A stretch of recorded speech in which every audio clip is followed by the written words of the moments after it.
Assalamualaikum warahmatullahi wabarakatuh. Waalaikumsalam. Di sini saya akan menyampaikan laporan orientasi P3K tahap 2 dengan judul evaluasi transformasi rekam medis berbasis formulir menuju rekam medis elektronik di Puskesmas Sangka tahun 2025.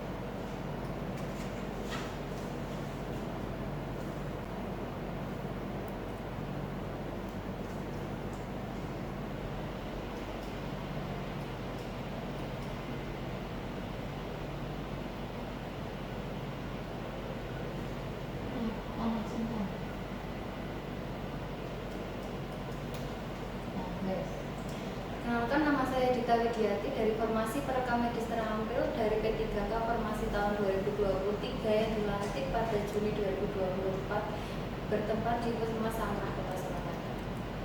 Maksud dan tujuan dari orientasi P3K ini yaitu membekali peserta dengan pengetahuan, sikap, perilaku tentang nilai dan etika pada instansi pemerintah dalam mendukung pelaksanaan tugas jabatannya dan pencapaian visi misi organisasi serta pengenalan fungsi dan tugas ASN di lingkungan pemerintah Kota Surakarta dengan tujuan 1. Tugas dan fungsi ASN, yang kedua pengenalan nilai dan etika pada instansi pemerintah.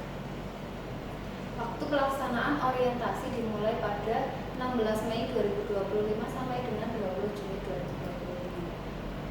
Manajemen dari kinerja P3K di bidang kepegawaian yaitu sebagai bagian dari ASN dalam pengelolaannya diatur dalam sistem manajemen kepegawaian meliputi sistem perencanaan, pengembangan karir, penggajian, dan terkait perpanjangan jangka waktu kerja.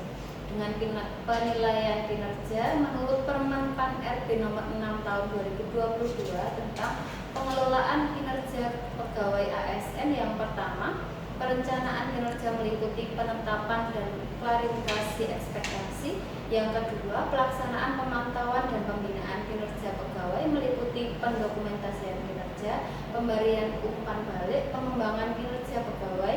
Dan yang ketiga, penilaian kinerja pegawai meliputi evaluasi kinerja pegawai dan tindak lanjut hasil evaluasi kinerja yaitu pemberian penghargaan dan sanksi. Disiplin P3K adalah kesanggupan P3K mentaati kewajiban dan menghindari larangan yang ditetapkan terkait dengan alasan disiplin. Yang pertama, atasan wajib memantau kehadiran dan kinerja bawahan. Yang kedua, bawahan tidak hadir selama 3 hari dengan alasan yang tidak sah, atasan harus memeriksa dan memberikan hukuman disiplin ringan. Yang ketiga, pelanggaran dapat berupa ucapan, tulisan, perbuatan yang melanggar larangan. Yang keempat, instansi wajib menerapkan disiplin P3K dan melakukan upaya untuk meningkatkan kedisiplinan. Yang kelima, hukuman disiplin P3K ditetapkan berdasarkan perundang-undangan tentang disiplin aparatur sipil negara. Yang keenam, ketentuan mengenai disiplin P3K sudah tercantum dalam perjanjian kerja P3K. Visi dan misi pemerintah Kota Surakarta. Dengan visi sesuai dengan Perda RPJMD tahun 2021 sampai dengan 2026 yaitu mewujudkan Surakarta sebagai kota budaya yang modern, tangguh, gesit, dan kreatif dan sejahtera. Memiliki misi yang pertama, meningkatkan kualitas kesehatan masyarakat, memperkuat pertumbuhan ekonomi yang adaptif dan berkelas. Yang ketiga, mewujudkan tata ruang dan infrastruktur kota yang mendukung. Yang keempat, meningkatkan kualitas dan daya saing di bidang pendidikan, ekonomi, seni budaya, dan olahraga.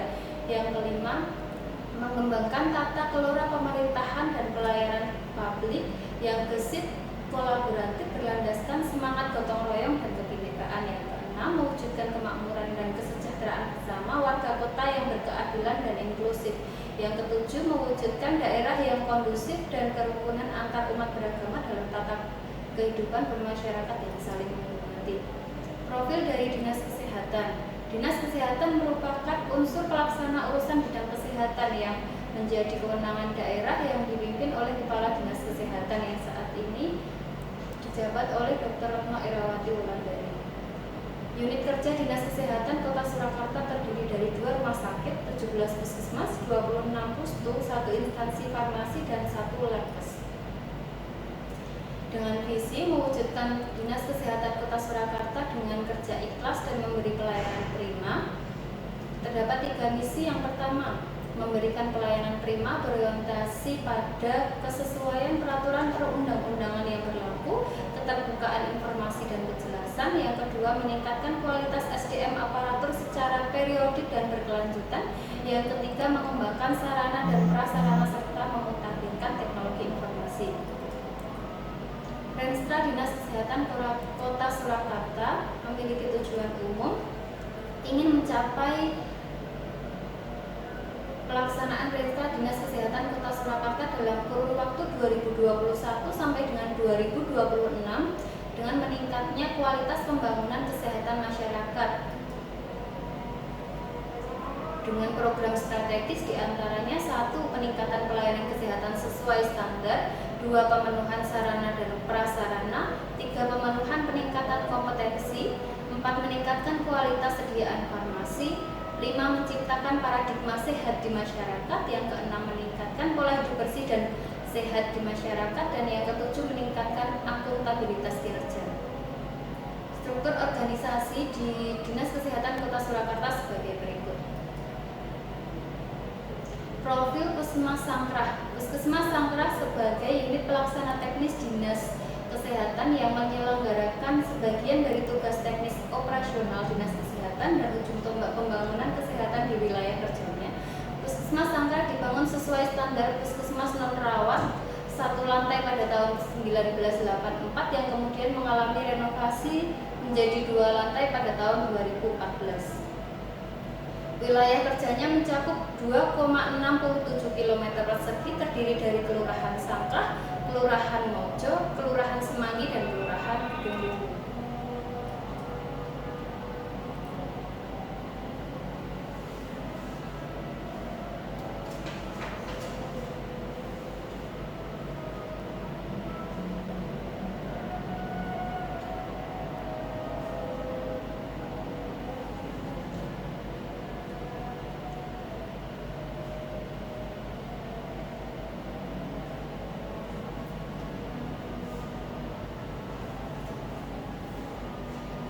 Batas geografisnya sebagai berikut.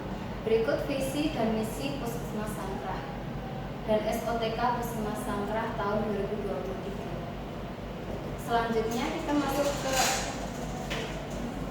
transformi, yaitu evaluasi transformasi rekam medis berbasis formulir menuju rekam medis elektronik di Puskesmas Sangkrah tahun 2025.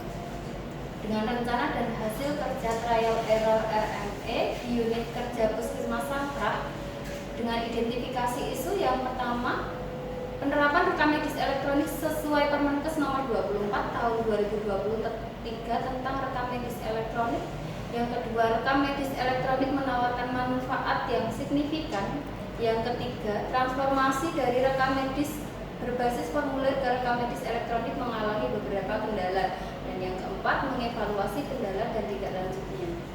Isu yang diangkat di sini yaitu rekam medis di Puskesmas Sangkrah sedang berproses untuk meningkatkan efektivitas dan efisiensi dengan bertransformasi dari rekam medis berbasis formulir ke rekam medis elektronik, di mana pencatatan data medis pasien dilakukan secara komputerisasi atau elektronik, mulai dari identifikasi pasien, perekaman riwayat penyakit, pengobatan, dan tindakan medis lainnya dapat diakses melalui daring atau dalam jaringan. Utamanya memungkinkan pencatatan yang lebih efisien dan akurat. Integrasi data dapat dengan mudah diakses antar unit pelayanan serta mendukung proses pengambilan keputusan klinis yang lebih akurat. Analisis isu yang diangkat di sini yaitu mengangkat isu trial and error proses transformasi rekam medis elektronik di Puskesmas Sangkrah, melakukan survei dengan mendistribusikan kuesioner terbuka ke klaster uji rekam medis elektronik di klaster 2 balita, klaster 2 remaja, klaster 3 dewasa, dan politiki. Yang selanjutnya menindaklanjuti temuan dan saran yang masuk dengan berkoordinasi kepada PJUKP terkait tindak lanjut temuan dan saran, kemudian melakukan monitoring pengisian simbus dengan sistem rekam medis elektronik, mereka perbandingan kelengkapan pengisian rekam medis berbasis formulir dengan hasil rekam medis elektronik, kemudian melakukan pengecekan kelengkapan pengisian simbus. Berikut hasil kuesioner terbuka trial and error RME di klaster 2 balita, remaja, dewasa, dan politik. hasil rencana tindak lanjut dari kuesioner terbuka. Yang pertama di klaster 2 balita, yaitu adanya koordinasi internal dengan laborat untuk cetak hasil cukup satu saja. Kemudian sudah dilakukan penjadwalan 2 orang di klaster balita untuk membantu screening PKD. Yang selanjutnya di klaster 2 remaja, dari hasil rapat mini lokakarya UKP disepakati untuk SRB atau surat rujuk balik dikembalikan ke RM.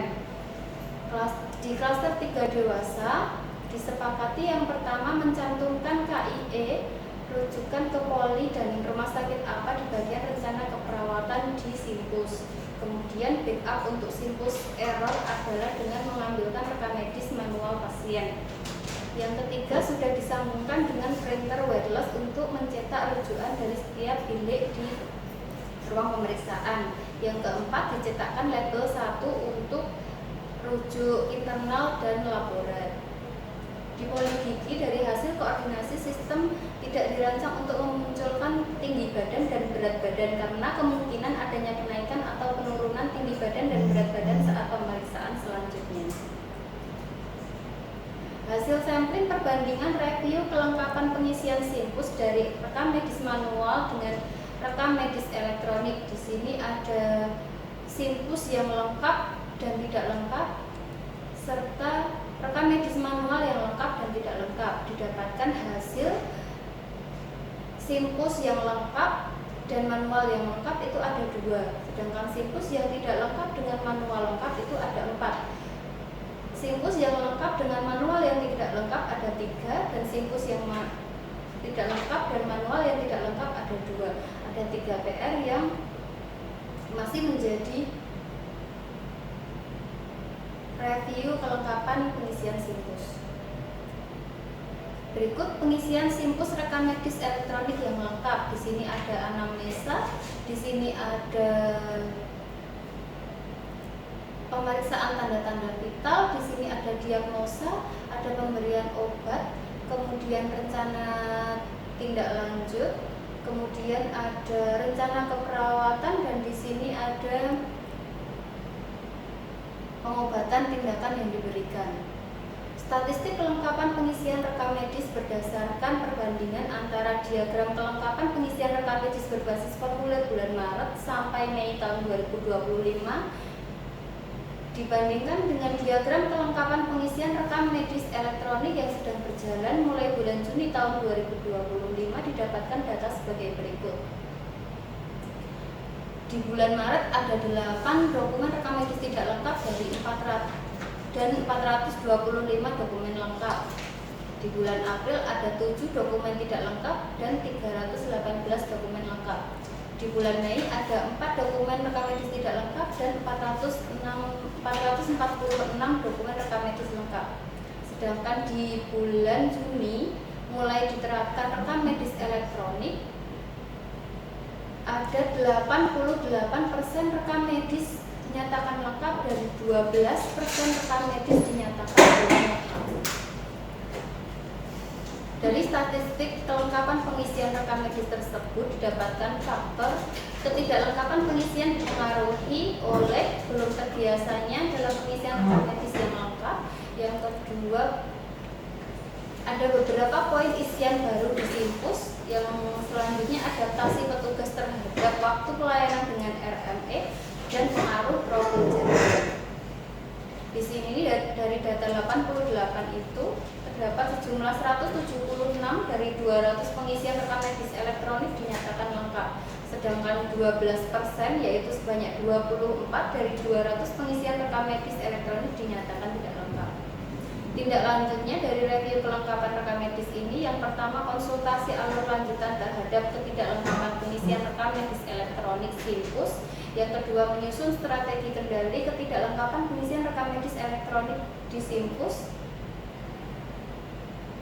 Simpulan dari hasil pembahasan ini, yang pertama, kesiapan Puskesmas Sangka menerapkan rekam medis elektronik. Penerapan rekam medis elektronik di pelayanan sudah mulai dengan menginputkan secara langsung hasil pemeriksaan ke aplikasi Simpus. Tujuannya mengurangi penggunaan formulir kertas dengan memindahkan pelayanan informasi rekam medis secara elektronik. Yang kedua, rekam medis elektronik tidak mengubah informasi menjadi minim. Dalam implementasinya, rekam medis elektronik harus dirancang dan diimplementasikan untuk secara komprehensif merekam seluruh perkembangan kesehatan pasien. Ini mencakup pencatatan riwayat pemeriksaan yang lengkap dan terperinci, memastikan setiap interaksi klinis, hasil diagnostik, serta rencana perawatan terekam dengan akurat. Kelengkapan data ini sangat krusial untuk menunjang keputusan medis yang tepat, kontinuitas layanan, dan hasil tren kesehatan pasien secara holistik. Sarannya yaitu mengikuti pelatihan untuk meningkatkan kompetensi petugas melalui perkembangan teknologi yang menjawab tantangan yang ada, berfokus pada penerapan rekam medis elektronik dalam pelayanan dan pelaporan. Ya, bismillahirrahmanirrahim. Assalamualaikum warahmatullahi wabarakatuh. Mbak Dita, saya ucapkan selamat dulu ya, karena sudah menyelesaikan berbagai tahapan orientasi yang sampai ke hari ini ya, berarti 7 ya, 7. Nanti tinggal satu lagi ke penutupan 2025 Juni. Untuk ininya dulu, presentasinya sudah bagus ya, jadi mungkin teman-teman nanti ya sekiranya seperti itu ya, seperti itu.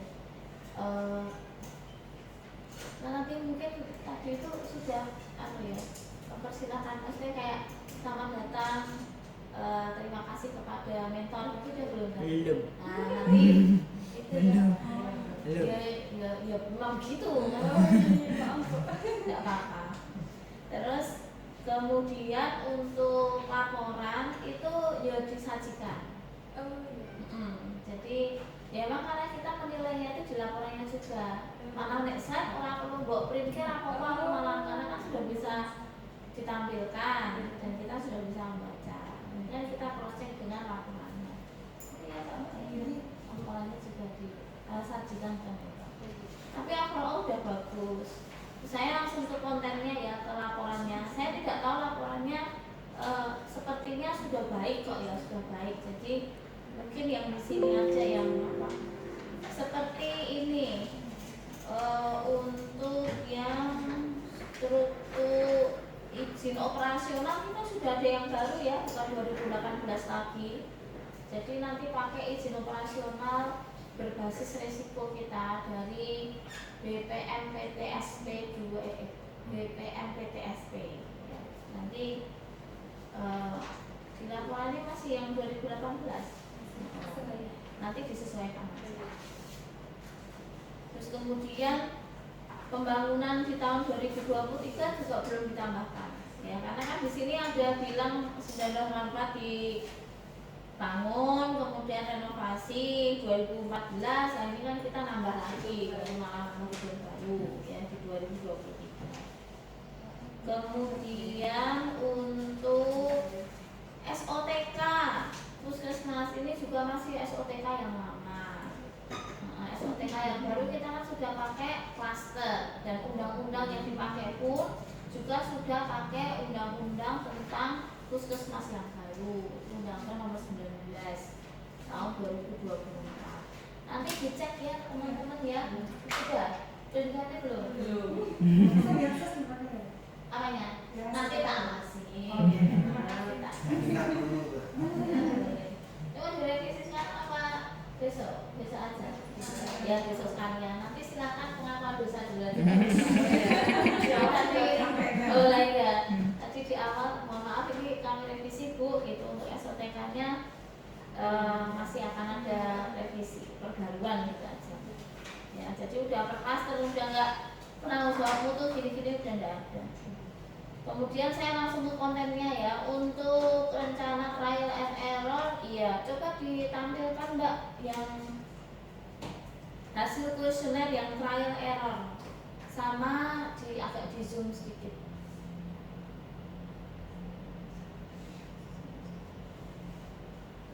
Bisa kelihatan nggak ya yang ini, yang ke gigi aja, kalau yang lain udah fresh close kayaknya ya.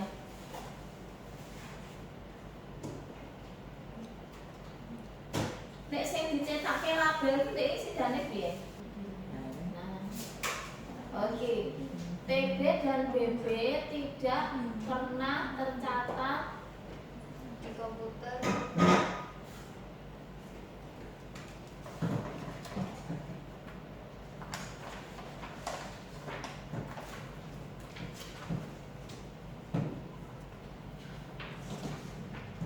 kok maksudnya gini, jaluke apa terus mbok kei solusi apa aku bingung. TB dan BP tidak pernah terrekod di data sebelumnya. Yang diminta itu History dan berat badan itu stagnan di situ gitu. Jadi tinggal menambahkan tensi saat ini. Ya gimana? Jadi tinggi badan berat badan tuh nggak pernah berubah gitu kan maksudnya? Iya, bagi dewasa. Bagi dewasa. Oh lah iya, tidak pernah dirubah. Kita ininya di pelayanan seperti ini Bu. Jadi tiap hari tiap pasien datang tuh kita selalu mencatat TB dan BP. Padahal kalau orang dewasa kan tinggi badan sudah tidak naik lagi. Jadi yang diinginkan itu sudah tertampil dari data sebelumnya. Misalkan TB-nya sudah terrekod di kunjungan yang akan datang, diharapkan sudah terrekod tinggi badannya. Oh lah iya, berarti kan cara melihatnya yang tidak tahu bahwa itu kan nanti dilihatnya kan berarti pada kunjungan sebelumnya loh, karena kan kunjungan saat ini itu belum di input, karena di gigi, karena dia langsung gitu kan, ya paham aku. Nah terus di gigi juga tidak dilakukan pengukuran ulang, ya anamnesa aja. Nek anamnesa bisa, ya wis di anamnesa memang berarti di anamnesa ulang di gigi dan diisikan oleh gigi. Maksudku karena gini, ini kan jadi ini kan sebuah berkas rekam medis yang intinya dia manual kemudian diganti elektronik. Karena memang isiannya di manual itu berbeda dengan elektronik, ya kita mengikuti yang di elektronik. Yang diminta di situ untuk diisi apa? Berarti nek sing didep itu oleh poligigi ya otomatis di input oleh poligigi.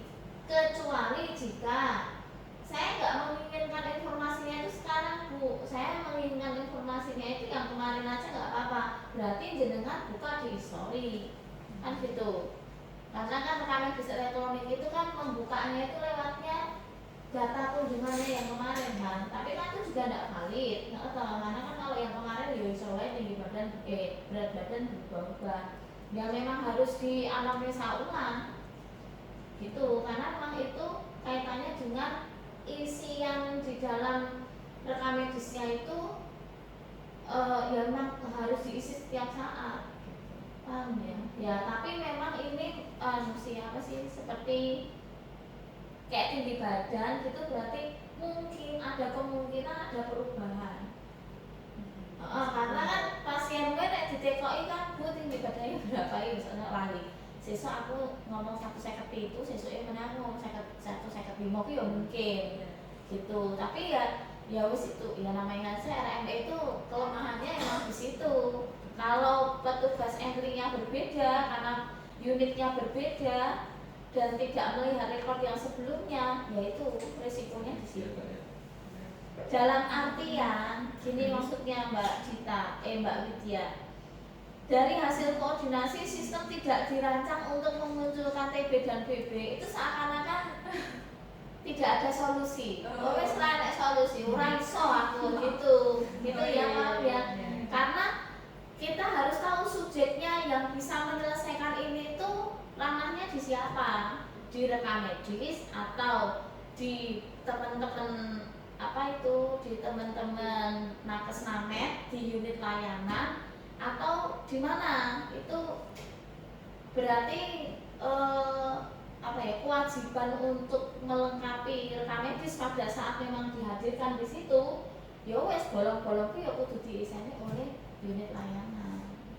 Kecuali kalau mau misalkan dari rekam medis iki loh aku enek, misalnya kamu nggak mau menanyakan tinggi badan karena takut nanti datanya mulai maleh, ya udah kamu buka aja di history. Berarti di sini kamu menampilkan membuka history sebagai rujukan informasi maksudnya, paham ya? Rujukan informasi dari kunjungan sebelumnya. Tapi itu hanya menjadi rujukan loh ya, karena kan ya memang harus diupdate kan datanya. Itu ya Mbak Widya ya. Gitu ya, bisa dipahami ya.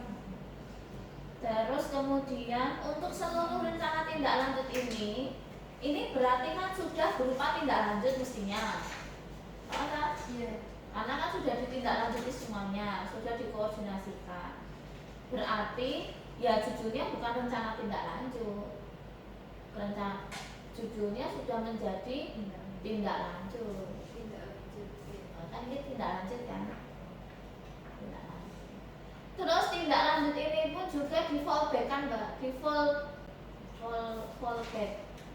Fallback ini diumpan balikkan lagi kepada yang tadi kamu membagikan kuesioner ini, bahwa sudah kita lakukan tindak lanjut, terus evaluasinya bagaimana? Nah, sudah sudah selesai apa? Ya kayak status open close itu loh, ya yang di RTM, karena kan ini kan kaitannya dengan peningkatan itu juga. Jadi tambah satu lagi aja kolom di situ di laporan itu evaluasi terhadap tindak lanjutnya itu. Selesai. Ini harus tak tulis ya, evaluasi terhadap masing-masing tindak lanjutnya. Misalkan mencetak hasil cukup satu saja, berarti kan dengan tugas laborat di fallback-kan lagi. Nah, tugas laborat udah ya nyetaknya satu, oke, sudah oke kan, selesai kan, selesai. Gitu, karena di sini sebenarnya kan masih ada juga yang SRB kan masalah ini. Masalah ini karena SRB itu tidak ada nomor rekam medis.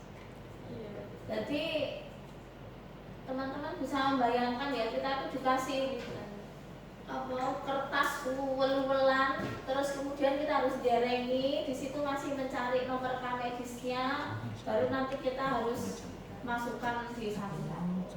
Nah, itu nanti perlu dipikirkan. Terus kemudian coba yang tulis statistik kelengkapan tadi. Yang pengisian formulir isi lengkap dulu, coba di zoom aku. Nyeri. Ya, itu karena atas itu karena ya apa? Gejala ya, apa jenisnya? Iya, kode gejala ya. Itu kayak udah loing apa? Sijine isi diten ki apa? Kalau loing punyanya lab. Oh, sijine apa? Lali ya? Iya deh. Loing bener. Ya loing ya. Terus kemudian anamnesa ya, oke. Ini sudah ada SOP-nya belum? Kamu menilai kelengkapan rekam medis yang secara elektronik ini? Belum ada. Baru yang mana?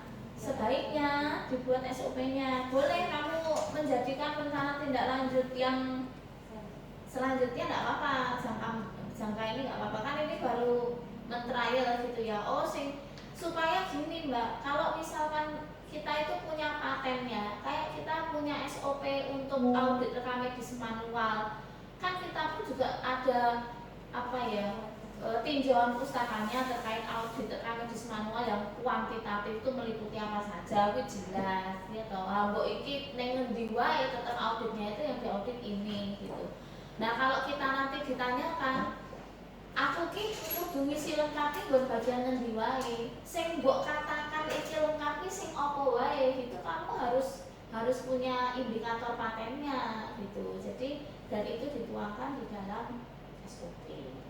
Nanti kedepannya buat ini SOP untuk menilai kelengkapan pengisian RMI. Karena kalau yang kita adopsi dari manual seperti identifikasi kan udah nggak perlu, karena kan identifikasi jelas nggak ada sudah. Terus kemudian ya enak sudah, misalkan identitasnya itu ternyata urung dibenerke bisa ya dari identifikasi, kan urung diupdate gitu loh Kak, misalkan enak lah, sing biasanya kira enak masalah identitas yang tidak diupdate udah disambungnya kleru. Biasanya dari yang minta kira-kira itu biasanya udah bekerja tapi di situ masih kerja. Oh ya, berarti status pekerjaan. Alamat ada kemungkinan berubah? Ada. Ya, gitu-gitu ya identitas juga ada. Terus kemudian ya pokoknya poin-poinnya apa saja, ya poinnya apa saja itu dia. Itu terus kemudian slide selanjutnya yang ini kamu meneliti, mereview kelengkapan pengisian rekam medis berbasis manual formulir. Nah itu di situ dijelaskan nggak di laporan itu yang tidak lengkap itu apa saja gitu-gitu? Ada di spreadsheetnya kelengkapan manual. Oh ya coba jelasno iki. Iki apa wae sing tak komplit, sing kono apa wae sing tak komplit, kira-kira padha apa ora. Iki kan dia ngomong ke sing tak komplit to 12% ya. Piro Mbak? Iya. Aku rada 12% sing kono. Cilik-cilik Mbak, Mbak, kamu deskripsi kamu sampaikan ke saya. Aku mbok nyawangku ya medhun deh. Dari spreadsheet ini didapatkan hasil ketidaklengkapan itu di angka 1. Misalnya dari identifikasi itu ada nama, ada tanggal lahir. Yang tidak lengkap nanti diisi angka 1.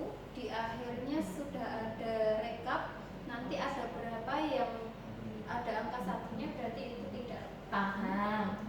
Kamu punya berapa indikator di kelengkapan yang berbasis formulir itu ada indikator apa saja? ada identifikasi, pelaporan, autentifikasi, dan pelaporan. Ya kok pelaporan enak loro apa? Ayo Pencatatan. Oh lah iya. Teorimu analisis kuantitatif loh iki lho ya. Identifikasi, terus pencatatan, berarti sing dicoret kuwi to? Sing dicoret ditipek ngono kuwi. Terus pencatatan yang jelas itu berarti pada formulir-formulir yang kamu ambil itu ya, itu kotak itu formulir. Terus kemudian autentikasi. Terus izinnya pelaporan yang penting. Pelaporan itu pelaporan tanda tangan. Pelaporan itu dari orang nek pelaporan nganu no. Diagnosa ngono kuwi ta. laporan yang hasil penting. pemeriksaan anamnesa, pemeriksaan fisik, diagnosa, KIE. Oh lah iya, berarti kan informasi yang harus ada di situ gitu kan. Ya, oke. Sekarang kalau yang ini yang terbanyak apa? Yang tidak lengkapnya. Yang tidak lengkap itu ada di KIE dan tanda tangan nama terang. Berarti di pelaporan yang penting dan di autentikasi. Ya, oke. Di pelaporan penting dan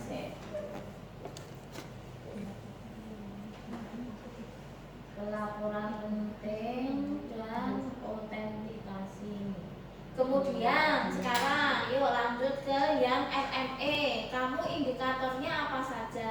Coba.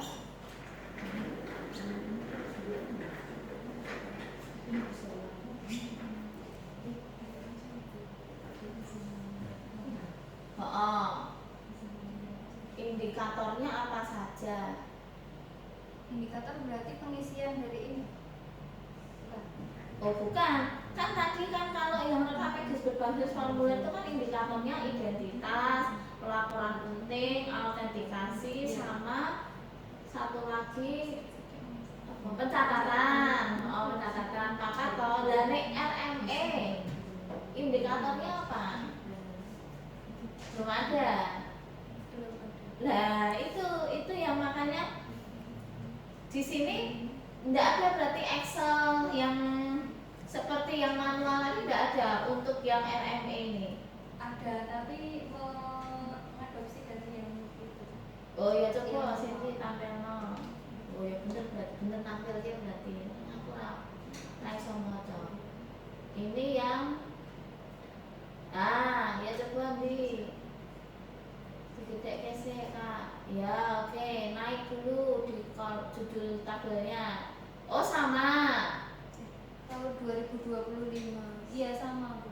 Sama yang kamu lihat berarti sama ya. indikatornya sama ya berarti antara LME dengan manual sama. Masih sama, hanya Oh. nanti di KIE itu berarti dimasukkan ke kolom yang Mana? ya Yo kalau nek ning kene kan kolom yang mana, nek ning kono kan formulir yang mana ngono toh. Tapi kan untuk indikatornya sama. Ya. Kalau indikator sama, ya sudah dibikin aja SOP itu. Kalau misalkan memang itu bisa dilakukan audit analisis kuantitatifnya. Gitu artinya sekarang berarti autentikasi itu kan menjadi wajib. Nah, kan? iya. Renek blas kan? Heeh. Iya, renek blas berarti. Kok bisa ngatakan enak lengkap pulung-pulung? Cek yang kesana apa nanti? Kayak bisa dinilai. Wah, makanya. Jadi makanya kenapa kok kita itu bicara RME itu yang benar-benar menggantikan manual Oh iya. untuk seluruh aspek yang ada di dalamnya. Itu karena ini loh, karena pada saat kita menentukan kelengkapannya itu sama plek bisa. Nah, kalau sudah diautentikasi mentok, pada akhirnya ini tidak bisa dikatakan rekam medis yang sama. Bisa dipahami kenapa kok RME itu kita tidak bicara soal kita mengetikkan di komputer itu ya karena ini ketika kita punya ini teori kita ya memang seperti ini autentikasi menganalisis kelengkapan rekam medis itu ada dua jalan audit analisis kuantitatif dan analisis kualitatif. Kita belum bicara soal kualitas loh, bagaimana dia merekodkan antara manual ki kudu ngene kemudian diplek ning ngene iki kudu plek itu belum sampai sedetail itu. Kita baru ngomong kuantitatif wes ini pasti nol kan pada akhirnya. Ya sampaikan saja di sini tuh dalam pengisiannya ya karena autentikasinya aku. Iya ya, bisa dipahami ya. Jadi 80% itu dikatakan lengkap itu bukan hanya soal kamu itu melihat di KIE-nya kolom-kolom ini isi ngono tok. Tidak, karena kita punya instrumen audit tersendiri sini. Ya. Nah, itu mungkin dari saya yang lain udah bagus. Sama tindak lanjutnya ini yang operasional Mbak. Ya, maksudnya itu yang bisa kita lakukan secara real itu apa? Contoh misalnya konsultasi alur lanjutan terhadap ketidaklengkapan pengisian RME bentuknya ini gitu.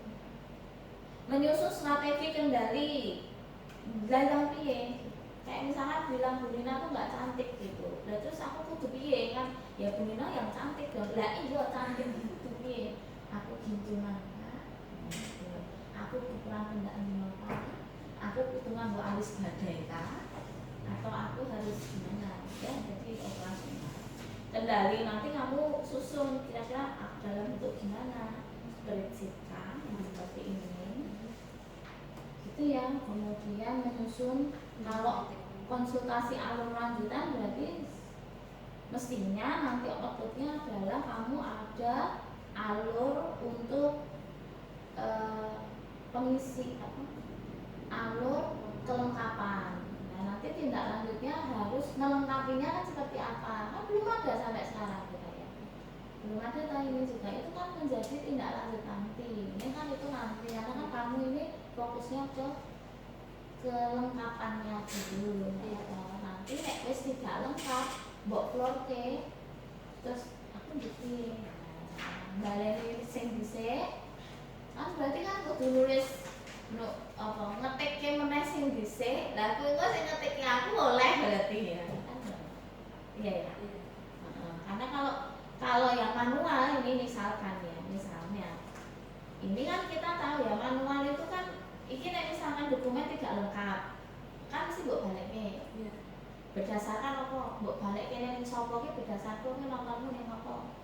Autentifikasi. Betul, autentikasi. Sing tanda tangan sapa kan mbok balekke kan. Karena jelas sing tanda tangan sapa. Bahkan kuwi apal iki tulisane Bu iki misalkan mbok balekke. Nah, coba kowe nek bisa di ini bisa dibayangkan nanti ini RME ini harus kamu balikin ke siapa. Oh di situ ada aku ngeklik petugas medis ada kan, ya dia yang bertanggung jawab. Lah iso wae lho aku misalkan aku ki dokter Tica ning aku begitu ning kono aku ngeklik dokter Zara. Bisa kan? Nah, itu masalahnya itu. Jadi paham ya. Nah itu disampaikan sedikit saja karena itu nanti jangka menengahnya besok. Tapi kan itu menjadi kontinuitas dari kamu punya proper ini memang bisa ditindaklanjuti sampai kapanpun karena kita masih ya berproses di hybridnya dan terima kasih Mbak, itu saja dari saya, kurang lebihnya mohon maaf, semoga bermanfaat ya untuk Mbak Lydia. Selamat sekali lagi, sukses ya.